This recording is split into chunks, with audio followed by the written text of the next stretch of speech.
1절에 마음이란 단어가 두 번 나오고 또 생명이란 말이 나오는데 히브리 원어에는 똑같이 하나입니다. 소울, 영어의 소울이란 단어로 되어 있습니다. 그러니까 마음이 하나 된다고 하는 것은 두 사람이 한 영혼으로 묶여진다라는 겁니다. 육신은 둘이지만 영혼은 하나다 할 정도로 친밀한 관계를 여기서 설명하고 있습니다. 성도는 그리스도와 연합되어 있다는 사실을 잊지 마셔야 됩니다. 그래서 오늘 18절 보면 요나단의 마음이 다윗의 마음과 하나가 되었다. 우리가 그리스도 안에서 하나입니다. 그래서 요나단의 마음이 다윗의 마음과 하나가 돼서 자기 생명같이 사랑했다 그랬습니다. 하나님이 우리를 사랑하시는데 그렇게 사랑하십니다. 마음이 통하는 사람을 만나면 사람들은 누구나 다 행복해합니다. 말이 통하기 때문이죠. 떨어져 있으면 보고 싶고 그리고 간절히 또 바라보게 됩니다. 그러니까 있는 것을 주고 또 주고 싶어하는 이유가 있다면 마음이 통하고 말이 통하기 때문입니다. 이런 사이를 우리는 친구라고 그러고 이러한 마음을 우리는 우정이라고 표현합니다.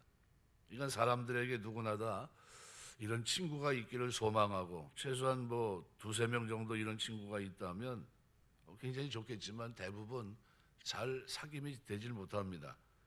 세상 친구 그죠? 몇 명 있으면 참 좋겠지만 그것보다 더 시급한 친구가 있어야 되는데 그분이 예수님입니다. 마음을 다해서 생명을 줬던 그 하나님, 그죠? 예수 그리스도는 우리가 이 땅에 살아가는 동안 세상에서 사귀는 친구들 그 셋을 구한다 할지라도 격이 다른 친구입니다. 창조주시고 우리의 구주가 되시고 그런 분께서 오늘 요한복음 15장 15절 말씀대로 우리를 친구로 불러주십니다. 친구로 삼아주셨고 우리는 아직 죄인으로 좀 부끄러운데 근데 꺼리낌 없이 우리를 친구로 삼아주신 겁니다. 로마서 5장 8절 말씀대로 죄인 된 친구입니다. 우리를 위해 십자가에서 한 방울의 물과 피를 다 아끼지 않고 쏟아내어 주셨습니다.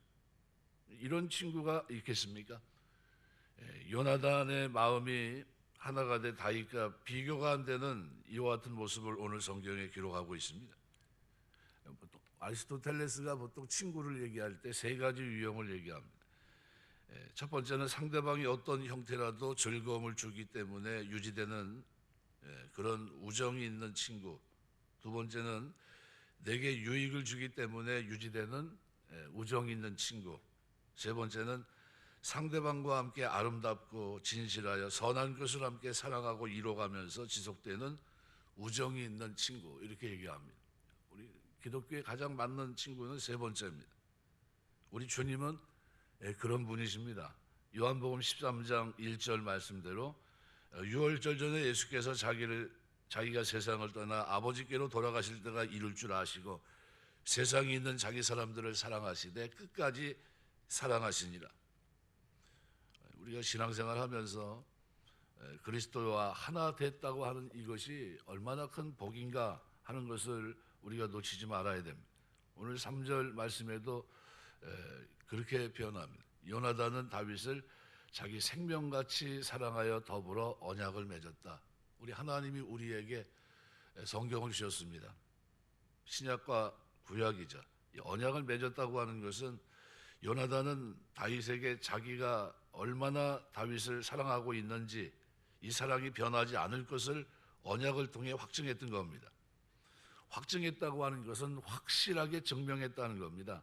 이 어떤 사실을 확고히 할 때 사용하는 말입니다. 우리가 뭐 전셋집을 얻기 위해서 계약서를 쓸 때도 우리 도장으로 확증하지 않으면 법적 효력을 상실하게 되고 사람들에게 인정을 받을 수가 없습니다. 세상은 모든 일을 할 때 확증이라고 하는 것을 요구하고 이것이 없으면 인정받기가 어려운 겁니다. 사람들은 어떤 일이든 확증이 없으면 믿으려고 하지 않습니다. 그래서 하나님께서도 인간을 향한 당신의 사랑을 나타내실 때 언약의 방법으로 당신의 사랑을 확증하곤 하셨습니다. 이 언약을 통한 하나님의 사랑의 확증은 우리가 가지고 있는 성경에 잘 나타나 있는데 그것이 바로 신약과 구약입니다. 성경은 하나님의 언약의 모음집이라 해도 과언이 아닙니다. 무수히 많은 언약으로 우리 인간을 향한 당신의 사랑을 확증하신 겁니다. 그럼에도 불구하고 인간들은 하나님의 사랑에 의심하고 하나님을 배반하기를 거듭했습니다. 왜요? 언약을 믿지 못했어요. 확증한 언약을, 사랑으로 주신 언약을 받아들이지 못했던 겁니다. 근데 인간에 대한 하나님의 사랑은 놀랍게도 변하지가 않습니다. 급기 하나님은 인간으로 하여금 당신의 사랑을 충분히 알 수 있는 사랑의 확증으로 이제는 독생자까지 내어주십니다. 예수 그리스도를 우리를 위한 대속제물로 삼아 십자가 제단에 내어주셨습니다. 이 사실에 감동했던 사도 바울은 로마서 5장 8절에서 우리가 아직 죄인 되었을 때 그리스도께서 우리를 위해 죽으심으로 하나님께서 우리에 대한 자기의 사랑을 확증하셨다 그랬어요. 확실히 증거해 주셨다는 겁니다. 내가 너를 사랑한다는 거예요.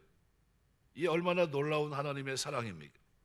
우리는 이제 그리스도의 대속 사역으로 말미암아 그리스도의 십자가 공로를 의지하면서 죄사함 받고 구원에 이르게 됐습니다.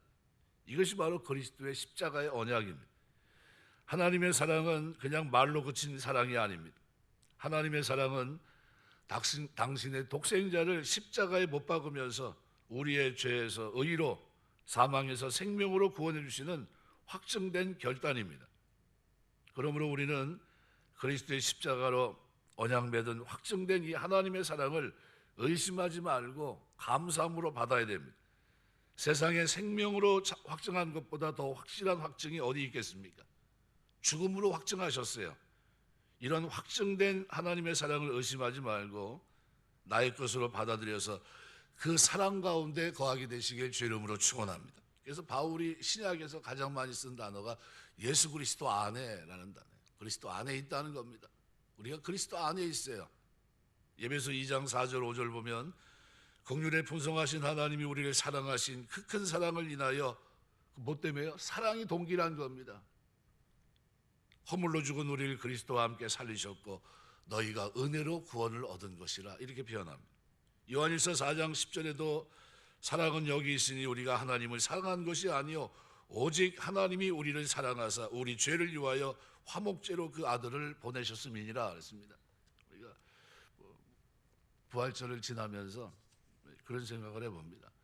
하나님이 나를 이렇게 사랑하는 확증으로 독생자를 보내서 십자가를 지게 하셨고 법조문이 지킨 이걸 십자가에 못 박으셨다고 하는 사실을 생각할 때 너무나 감격스럽지 않습니까? 내가 뭔데 하나님 나에게 이렇게까지 사랑하십니까? 언약 백성을 하나님은 끝까지 사랑하십니다. 오늘 4절 말씀에도 요나단이 자기가 입었던 겉옷을 벗어 다윗에게 주었고 자기의 군복과 칼과 활과 띠도 그리하였다. 결국 요나단은 자기 생명을 걸고 다윗을 보호하는 것은 물론이고 다윗에게 이스라엘 왕이 될 것을 격려도 아끼지 않습니다. 그래서 사무엘상 23장 16절 17절에 보면 그런 요나단의 모습이 있고요. 이러한 사실이 보여주듯이 우리는 참된 우정을 나눌 수 있는 친구가 있다고 하는 것은 참 큰 복입니다. 흔히 인생을 살면서 참된 친구 3명만 있으면 그 인생은 성공한 것이다 라는 말이 있습니다. 친구의 중요성과 함께 참된 친구를 얻는다고 하는 것이 생각만큼 쉽지 않다는 거죠. 감사한 것은 우리에게는 이 세상 친구와는 비교할 수 없는 너무나도 귀한 한 분이 있다는 사실을 잊지 마셔야 됩니다. 이분은 왕자의 신분과는 비교할 수 없는 놀라운 영광을 스스로 버리신 분입니다. 우리의 죄와 사망의 올무에서 건지시기 위해서 자기 생명을 아낌없이 내어주신 분입니다. 지금은 여러분 곁에서 늘 동행하고 지키고 보호하시는 분입니다. 바로 예수 그리스도십니다. 요한복음 15장 15절 친구 되신 분입니다. 이러한 친구가 여러분에게 있다고 한다면 여러분은 참 복된 사람들이에요. 이 사실로 인해서 우리는 감사해야 됩니다. 세상의 모든 친구들이 자기 유익 때문에 혹은 신앙적인 문제 때문에 곁을 떠난다 할지라도 가장 귀한 친구가 되시는 예수님께서는 오늘 우리와 함께 하신다는 사실을 동고동락하면서 주님 앞에서는 그날까지 이 땅에서 참된 친구로서 오늘 우리와 교제를 나누며 이 길을 걷게 하십니다. 잠언 17장 17절 보면 친구는 사랑이 끊이지 아니하고 형제는 위급한 때를 위해 낳느니라 그랬습니다. 친구는 사랑이 끊이지 않습니다. 우리 주님의 사랑은 하나님의 사랑을 확증하신 사랑입니다. 잠언 27장 10절에도 내 친구와 내 아비의 친구를 버리지 말며 내 환난 날에 형제 집에 들어가지 말지어다. 가까운 이웃이 먼 형제보다 나으니라 이렇게 얘기합니다. 우리가 기도하면서 하나님, 내가 이 땅에 살면서 참된 우정을 나눌 수 있는 친구를 주님과 동행하며 살 수 있도록 인도하시니 감사합니다. 그리고 주님 은혜 속에서 그 사랑을 경험하며 우리가 이 땅을 살아야 됩니다. 오늘 다윗이 요나단을 만나면서 요나단이 전에 성경은 연락하여 한 마음이 됐다는 겁니다. 그 마음이 묶여 있다는 거예요. 분명히 두 사람인데 그 마음은 하나였다는 겁니다. 이것이 그 영혼이 그만큼 복을 받았다는 겁니다. 그래서 그 모습을 마음과 하나가 되어, 다윗의 마음과 하나가 되어 요나단이 그를 자기 생명같이 사랑하니라. 하나님이 오늘 우리를 자기 생명같이 사랑하십니다. 그리고 이렇게 걸어갈 때 요나단은 그에게 모든 것에 있어서 보호자처럼 행동해 줍니다. 자기 신분을 개의치 않고 하나 된 모습으로 살아갑니다. 그리고 말 5절 보시면 다윗이 사울이 보내는 곳마다 가서 지혜롭게 행하며 사울이 그를 군대장으로 삼았더니 온 백성이 합당히 여겼고 사울의 신하도 합당히 여겼다 그랬습니다. 하나님 경외하는 것이 지혜의 근본입니다. 5절 다윗이 사울이 보내는 곳마다 가서 지혜롭게 행했다. 결국 그를 군대장관으로 지휘자로 삼았다는 겁니다. 13절 말씀에도 보시면은 그러므로 사울이 그를 자기 곁에서 떠나게 하고 그를 천부장으로 삼음에 그가 백성 앞에 출입했다. 아직 나이가 어려서 군대에서 소집되지도 않았고 사울의 갑옷은 거추장스러울 정도로 소년에 불과했던 다윗이 단위 부대 장이 되었다고 하는 것은 대단한 일입니다. 다윗이 일단 일개 어떤 단위의 부대장이 되었다고 하는 것은 굉장히 파격적인 대우입니다. 그런데 본절은 이렇게 파격적으로 승진한 이유에 대해서 그가 사울이 보내는 것마다 지혜롭게 행했기 때문이라고 증거합니다. 이것은 다윗이 골리앗을 죽은 후에도 많은 전투에서 혁혁한 전과를 올렸음을 시사해 줍니다. 다윗은 지혜로운 인물이었습니다. 그는 용맹스러운 데다가 전술에도 등한 사람이었고 이렇게 지혜롭게 된 이유가 도대체 뭘까? 오늘 14절 말씀에 보면 이렇게 표현합니다. 다윗이 그의 모든 일을 지혜롭게 행하니라. 그런데 그 단서를 붙입니다. 뭐라고 해야 되냐면 여호와께서 그와 함께 계시니라. 여호와께서 그와 함께 계시니라. 이 뭘 의미합니까? 다윗이 지혜롭게 행할 수 있었던 요인이 하나님이 그와 함께 하신 사실에 있었다는 겁니다. 하나님께서 다윗에게 지혜를 주셔서 그로 하여금 모든 일에 형통하게 하셨고 전쟁마다 싸울 때마다 승리하게 하신 겁니다. 하나님은 당신을 경외하는 다윗에게 함께 하셔서 그에게 지혜를 주신 겁니다. 이러한 사실은 우리에게 분명한 교훈을 전해줍니다. 하나님은 하나님을 경외하는 것이 지혜의 근본이라는 거예요. 오늘 우리와 함께 하시면서 오늘 지혜롭게 살 수 있도록 오늘 우리의 승리의 길로 인도하실 줄 믿습니다. 참된 지혜는 하나님 경외하는 데서부터 나옵니다. 하나님을 경외하는 자에게 지혜의 근본이신 하나님께서 지혜를 주신다고 하는 것은 너무나도 당연합니다. 세상에서 형통케 되는 지혜, 대적을 이기고 승리하는 지혜는 하나님을 경외하는 데서부터 나옵니다. 그래서 지혜자는 여기에 대해서 여호와를 경외하는 것이 지혜의 근본이라고 잠언 9장 10절에 분명히 말씀합니다. 오늘 우리가 신앙생활하면서 하나님 경외하게 되시길 주의 이름으로 축원합니다. 인생에 걷는 걸음이 우리 앞에 놓여 있지만 그 모든 걸음 속에 내가 가지고 있는 지식으로 하나님을 경외하지 못하면 그 지식은 죽은 지식입니다. 아무 의미가 없어요. 그 하나님의 언약을 붙잡고 하나님은 나를 사랑하시는 분, 그분은 세상의 친구와 비할 수 없을 정도로 나를 위해서 독생자까지 내어주신 사랑의 하나님, 그 하나님이 나와 하나란 사실을 우리가 놓치지 말아야 됩니다. 그 하나님은 오늘 우리가 하나님을 경외하며 이 땅을 살아갈 때 오늘 지혜롭게 이 땅에서 승리하는 인생을 살아갈 수 있도록 축복하십니다. 욥기 28장 28절에 보면 또 사람에게 이르시기를 주를 경외함이 곧 지혜요 악을 떠남이 명철이다 그랬습니다. 주를 경외함이 지혜입니다. 악을 떠나는 것이 명철이고 이것이 우리의 신앙생활입니다. 전도서 12장 13절 보면 일의 결국을 다 들었으니 하나님을 경외하고 그 명령을 지킬지어다. 이것이 사람의 본분이니라. 살아가면서 내가 하나님 백성으로 이 땅을 살고 있다는 사실을 꼭 놓치지 않았으면 좋겠습니다. 말씀을 맺겠습니다. 우리가 하나님 경외하는 사람 되시길 주의 이름으로 축원합니다. 누가 뭐래도 하나님 경외하는 게 그게 답입니다. 인생의 승리의 결정적인 원인은 어디 있습니까? 나의 지혜에 있지 않고요. 경외하시는 하나님의 언약 속에 있는 하나님 백성들을 주께서 돌보신다는 거예요. 그래서 2절 말씀에 보면 하나님은 이제 앞으로 기름 부음 받고 왕이 될 다윗을 어떻게 해요? 그냥 불러간 것 같은데 그날 사울은 다윗을 어떻게 해요? 머무르게 하고 그의 아버지 집으로 다시 돌아가기를 허락하지 않았다 그랬어요. 그리고 그 인생을 어떻게 해요? 거기서 서서히 하나님의 뜻 가운데서 펼쳐가기 시작합니다. 세밀하게 하나님이 간섭하기 시작하세요. 머리털까지 세신바 되신 하나님께서 다윗의 일거수일투족 그의 모든 걷는 걸음들을 하나님께서 주장하고 계신 겁니다. 하나님은 성도 각 개인을 위해서 세밀하게 섭리하십니다.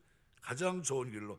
만일 요셉이 애굽의 총리 대신을 삼으려고 했던 계획을 하나님이 갖고 있다 할지라도 그 자신이 불성실한 사람이었다고 한다면 과연 그가 하나님의 부름을 받고 쓰임받을 수 있었을까? 보디발의 집에서 왕의 감옥에서 총리대장으로 발탁될 수 있는 길이 그에게 열렸을까? 아마 그러지 못했을 겁니다. 바로가 발탁하고자 할지라도 보디발이나 전옥의 모든 사람들이 반대했을 겁니다. 우리에게 주어진 삶이 어떠하든지 하나님의 세밀한 계획과 섭리를 믿고 우리가 성실하게 나아가야 돼요.